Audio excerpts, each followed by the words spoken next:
பொதுவாக பார்த்தீங்கன்னா most of பேருக்கு ட்ரீம் பிசிக் ஒன்று இருக்கும். ஸோ அதை கோலா வச்சு ட்ரெயின் பண்ணிட்டு இருப்பாங்க. ஒன்ஸ் அந்த ட்ரீம் பிசிக்கை அச்சீவ் பண்ண பிறகு அவங்க ட்ரைனிங்ல வந்து பார்த்தீங்கன்னா ஒரு டல் ஃபேஸை கோத்ரூ பண்ணுறதுக்கு சான்சஸ் இருக்கு. இது எல்லாருக்கும் இருக்குமான்னு கேட்டீங்கன்னா, அதாவது ஒரு பிகினரா இருக்காங்க, ரீக்ரிஷனல் லிஃப்டா இருக்காங்கன்னா அவங்களாம் இந்த மாதிரி டல் ஃபேஸை கோத்ரூ பண்ணுறதுக்கு சான்சஸ் நிறையவே இருக்கு. இப்போ வந்து ஒரு அட்வான்ஸ் லிஃப்டா இருக்காங்கன்னா அவங்களும் ஒரு சில பேர் வந்து இந்த மாதிரி ஃபேஸை கோத்ரூ பண்ணுறதுக்கு சான்சஸும் இருக்கு. ஃபார் எக்ஸாம்பிள் எங்களை எடுத்துக்கிட்டீங்கன்னா, நான் வந்து ஒரு 2020 வந்து பார்த்தீங்கன்னா கட் பண்ணி எனக்கு பிடிச்ச மாதிரி பிசிக்கை கொண்டு வரலாம்னு ஒரு கோல் ஒன்று வச்சிருந்தேன். அதை ஃபோக்கஸ் பண்ணி தான் ட்ரெயின் பண்ணிட்டு இருந்தேன். ஆல்மோஸ்ட் 80% நான் நினைச்ச பிசிக் அச்சீவ் பண்ணும்போது வந்து பாத்தீங்கன்னா லாக்டவுன், அதாவது கோவிட் வந்து லாக்டவுன் வந்துருச்சு.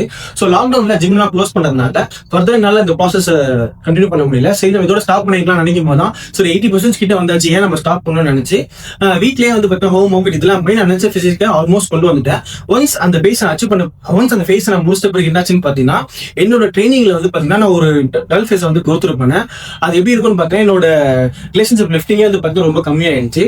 ஃபார் எக்ஸாம்பிள் நான் வாரத்துக்கு 6 நாள் ட்ரெயின் பண்ணிட்டு இருந்தேன். நான் வாரத்துக்கு ஒரு நாள் ஜிம் போகிறதே வந்து ரொம்ப கஷ்டப்பட்டு இருந்தேன். ஸோ அப்போ நான் என்ன பண்ணேன்னு பார்த்தீங்கன்னா, என்னோட ட்ரைனிங் ப்ரோக்ராமே டோட்டலாக சேஞ்ச் பண்ணேன். அதாவது வால்யூம் ஃபோக்கஸ்டாக இருந்த என்னோட ட்ரைனிங் வந்து பார்த்தீங்கன்னா இன்டென்சிட்டி ஃபோக்கஸ்டாக மாற்றினேன். பிசிக் ஓரியன்டாக என்னோட ட்ரைனிங் வந்து பார்த்தீங்கன்னா பர்ஃபார்மன்ஸ் ஓரியன்டாக மாற்றிட்டேன். ஸோ இந்த மாதிரி இன்டென்சிட்டி ஃபோக்கஸ்டாகவும் பர்ஃபார்மன்ஸ் ஃபோக்கஸ்டாகவும் ட்ரெயின் பண்ணும்போது என்னோட ரிலேஷன்ஷிப் லிஃப்டிங் வந்து பார்த்தீங்கன்னா ரொம்ப பெட்டராகவே இருந்துச்சு.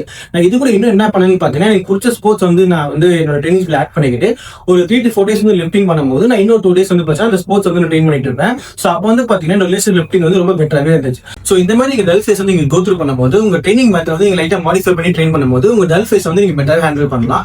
ஃபார் எக்ஸாம்பிள் நீங்க வந்து உங்க பிசிக் ஓரியன்டா ட்ரெயின் பண்ணிட்டு இருக்கீங்கன்னா அங்க வந்து பாத்தீங்கன்னா உங்களோட ட்ரைனிங் ஸ்பிரிட் வந்து நீங்க ஸ்ட்ரென்த் ஃபோக்கஸ்டா மாத்தி ட்ரெயின் பண்ணலாம்.